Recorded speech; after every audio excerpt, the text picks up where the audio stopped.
Thank you everyone for taking the time to tune in today. Today's episode of The Topping Show is proudly sponsored by Topping Technologies. Topping Technologies is an IT value-added reseller and services company with a special proficiency in IT security. Heck, I see their founder at least twice a day. Gotta say he's quite handsome and brilliant. Tease me, see that's a joke. If you're an IT leader or a business owner, you can reach out to the team at sales@toppingtechnologies.com. Also giving away a free 50 caliber musket or flintlock pistol with every July purchase to celebrate the 4th of July. Go to toppingtechnologies.com to learn more. Lastly, trying to get to 4,000 subscribers by the end of the month. So if you could click that button and tell your friends, I would greatly appreciate it. Now going over to the business problem podcast, you have General Motors profits jump in Q2, but they're worried about the Chinese slowdown of their sales, which their stock going up is quite remarkable news. That is something that hasn't happened since, shoot, when was the Nintendo 64 out? I only partially kid. Now, pulling up their stock trend, looking at the long term, well, relatively long. They did go bankrupt in 2009 and two more times prior to that. Statistically speaking, again, not financial advice, but they have a long history of going bankrupt since Billy Durant founded the company by combining Buick and Oldsmobile all those years ago. Now, again, since their the latest IPO after the 2008 2009 bankruptcy, they've gone up actually terribly compared to pretty much every company. Only up 58.31%. Past 5 years, they're actually up 22.06%. Past year, 17.49%. Year to date, and again, if someone were to tell me, Topping, you need to put money into General Motors, I wouldn't have laughed him out of the room. Maybe just a little snicker. I wouldn't have thought it'd go up this much. Because again, for most traditional automotive stocks, don't have these type of relative to tech, the skyrocketing increase. Year to date, they're up 28.09%. Now, past month, they're down about 4.01%. Week, they're down by 7.46%. But again, they're still, $46.49 per share. Granted, by the time this video is rendered and uploaded, it'll change because that's what the stock market does. But it's been doing pretty good. And again, Mary Barra has been CEO for like almost a decade by now. And again, under her tenure, it's done basically nothing for for most of her career. So to see this kind of explosive increase is pretty interesting. Now, going to this article by the Associated Press, you can see the most important vehicle for them, aka the one that makes pretty much all the profit, the Cadillac Escalade XY Banana Falcon. Well, I forget the actual trim, but you can see those ginormous luxury SUVs, which cost more than, well, I was about to say more than a house. Not in Texas. Perhaps in Austin, Iowa. I do miss my old rent. Nevertheless, this is thanks to a writer at the Associated Press. They say, quote, a very strong quarter of General Motors is overshadowed by potential headwinds for the industry. And again, this is thanks to Tom Fisher, who's a writer at ap8news.com. And this is, oh my gosh, I don't know what they're paying him, but they better be giving him a bonus because this is reportedly coming from Detroit, which, again, it's the best place to test their vehicles because if it can withstand that environment, fair to say it's not really bulletproof. Now, they say, quote, U.S. customers who bought new GM motor vehicles last quarter paid an average of just under $49,900, a price that helped push the company's net income 15% over the past year ago.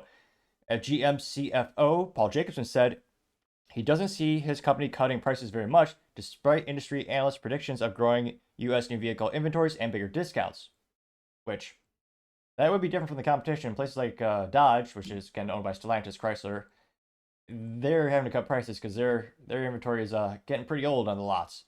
They say that the Detroit automaker made $2.92 billion from April through June and posted a revenue of $47.97 billion. Excluding one-time items, the company made $3.06 per share, 35 cents above Wall Street estimates, according to data provider PackCheck. While the average sales price was down significantly from a year ago, GM sold 903,000 vehicles to dealers in North America during that quarter. Because again, it's an indirect sales model, very similar to some enterprise technology that businesses buy, like wireless access points, server source networking. A lot of those, they're not business. They actually have resellers and value resellers, installers, implementers, and managed service providers to sell for them.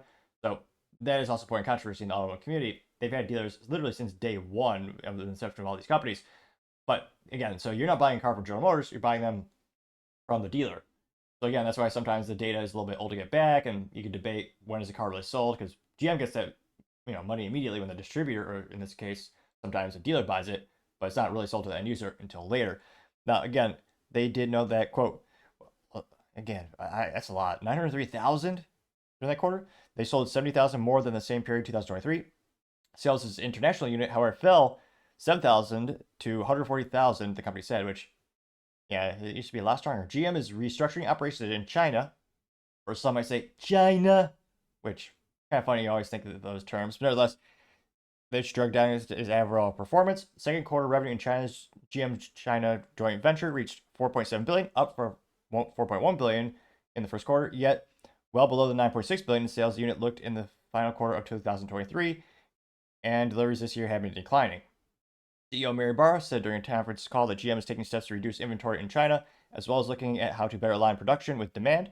She said that the company expects the rest of the year to be difficult and working aggressively with the joint venture to fix it.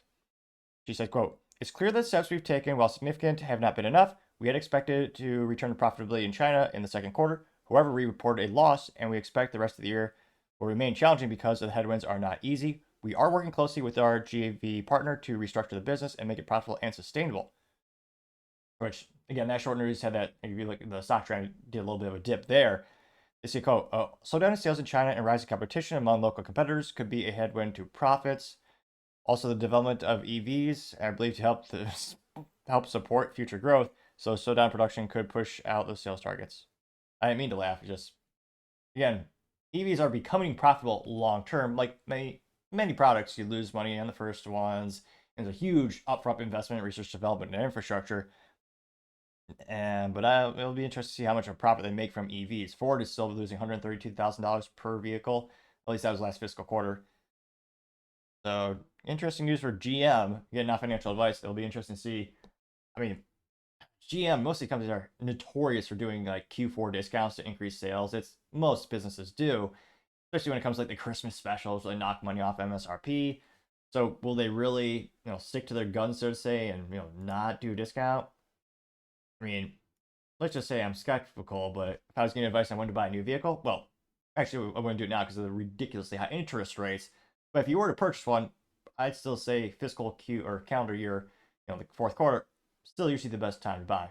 But let me know in the comments if you're thinking about a vehicle. I'd be fascinated to hear, as always, what you have to say. Thank you, everyone, for taking the time to tune in. Again, we're trying to get to 4,000 subscribers by the end of the month. So if you could click that button, I really appreciate it. Also, leave me a thumbs up, thumbs down, or a comment. It's a great way to give me some additional feedback, letting me know how I can make the show better and better. Lastly, don't forget to take the time to tell your family, tell your friends, tell your coworkers, heck, tell your enemies, tell anyone and everyone. Just stay safe, fight the good fight.